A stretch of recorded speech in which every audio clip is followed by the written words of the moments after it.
বন্ধুরা, গোপাল ভাঁড়ের মৃত্যু বা পরিণতির বিষয়ে বিভিন্ন কিংবদন্তি ও লোকমুখে প্রচলিত গল্প রয়েছে।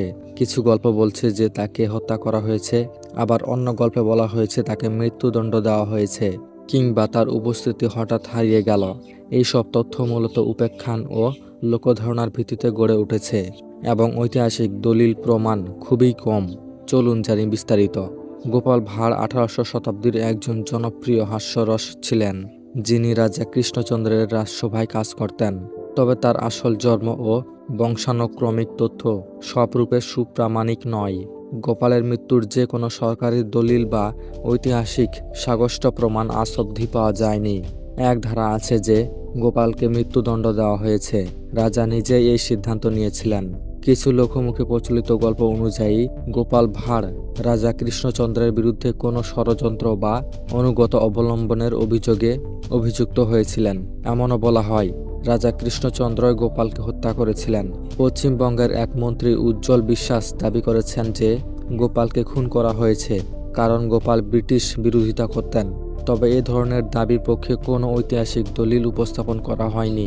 অনেকে যুক্তি দেন যে কোনো ধরনের মৃত্যুর কারণ বলা যায়নি, কারণ গোপালের সর্বশেষ সময়ের উপস্থিতি হঠাৎ অদৃশ্য হয়ে যায়। এমন একটি গল্প বলা হয়, গোপাল ভাঁড় রাজসভা থেকে বেরিয়ে যাওয়ার ঠিক পর রাতের অন্ধকারে গোপাল ও তার পরিবার শহর থেকে চলে যান এবং তারপর আর ফিরে আসেননি। সেই পরে গোপালের কোনো খবরাখবর পাওয়া যায়নি। ধারণা করা হয় তিনি মারা গেছেন। কিছু নাটক, টিভি ধারাবাহিক গল্পে দেখানো হয় গোপালকে মৃত্যুদণ্ড দেওয়া হয় এবং রাজা কৃষ্ণচন্দ্র তার মৃত্যুর নির্দেশ দেন। গোপাল ভাঁড় ওয়েটিং আপডেট শিরোনামে সংবাদে লেখা আছে, কোনো পর্বে গোপালকে মৃত্যুদণ্ড দানের ঘটনা দেখা হয়েছে। এই ধরনের রূপক বা নাট্য উপাদান বাস্তব ইতিহাস নয়, বিনোদন সামগ্রীতে ব্যবহার করা হয়েছে বলেই মনে করা হয়। ইংরেজি উইকিপিডিয়া বলছে গোপালের মৃত্যুর স্থান ছিল কৃষ্ণনগর, নদিয়া রাজ্য। তবে মৃত্যুর কারণ উল্লেখ করা হয়নি। উইকিপিডিয়াতে তার মৃত্যুর বিবরণ অনির্ধারিত ও অসম্পন্ন আখ্যায়িত হয়েছে। অনেক গবেষক ও ইতিহাসপ্রেমী মনে করেন গোপাল ভাঁড় থাকলেও মৃত্যু বা মৃত্যুদণ্ড ও হত্যার ঘটনার পরে লোকগল্প ও উপেক্ষান যুক্ত হয়েছে, অর্থাৎ গোপালের মৃত্যুর রহস্য ইতিহাসে একটি উপেক্ষান ধাঁধা। যদি উপাখ্যান ভিত্তিক দৃষ্টিতে দেখা যায় গোপালকে রাজসভা ও শাসক গোষ্ঠীর প্রতিদ্বন্দ্বীদের দ্বারা ষড়যন্ত্রে ফেলে মৃত্যুদণ্ড বা হত্যা করা হয়েছে, এমন গল্প প্রচলিত রয়েছে।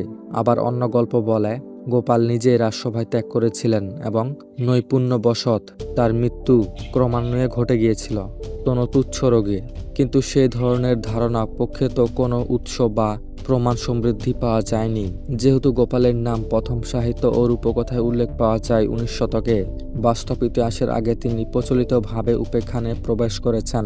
তার মৃত্যুর ঘটনা সম্ভবত ওই সময়ের লোককথার অংশ। কিছু লেখক বলেন গোপালের গল্প ও রূপকথা রাজকীয় সভার রসিক চরিত্র বিন্দু হিসেবে শুরু এবং পরে ছড়িয়ে পড়েছে জনমুখে।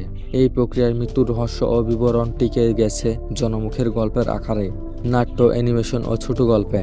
বাংলায় গোপাল ভাঁড় নামে অনেক কার্টুন, নাটক ও মজার রূপকথা প্রচলিত হয়, যেখানে মৃত্যুর কাহিনী বিভিন্নভাবে তুলে ধরা হয়। অনেক ভিডিও ও অনলাইন আলোচনায় দেখা গেছে মানুষের মধ্যে বিশ্বাস গড়ে উঠেছে যে গোপাল ভাঁড়কে মৃত্যুদণ্ড দেওয়া হয়েছিল।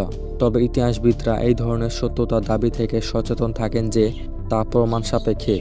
গোপালের মৃত্যুর স্থান বলা হয়েছে কৃষ্ণনগর, নদিয়া রাজ্যে। মৃত্যুর তারিখ বা সাল নির্ধারণ করা যায়নি। ইতিহাস সংরক্ষণে এ বিষয়ে উল্লেখযোগ্য তথ্য নেই। কিছু গবেষক বলছেন মৃত্যু বা হারিয়ে যাওয়া যেই হোক, জনশ্রুতির মধ্যে দিয়ে কল্পনা শক্তি ও রূপকের গুরুত্ব তার কাহিনীগুলোকে জীবিত করেছে। তাই গোপাল ভাঁড়ের মৃত্যু কিভাবে হয়েছিল এই প্রশ্নের উত্তর একটি নির্ভেজাল ইতিহাস নয়, বরং লোককাহিনী, রূপগল্পের সম্মিলিত আলোচনায় মিশে আছে। তো বন্ধুরা, ভিডিওটি ভালো লাগলে লাইক করবেন, চ্যানেলটি সাবস্ক্রাইব করে পাশে থাকবেন। ধন্যবাদ।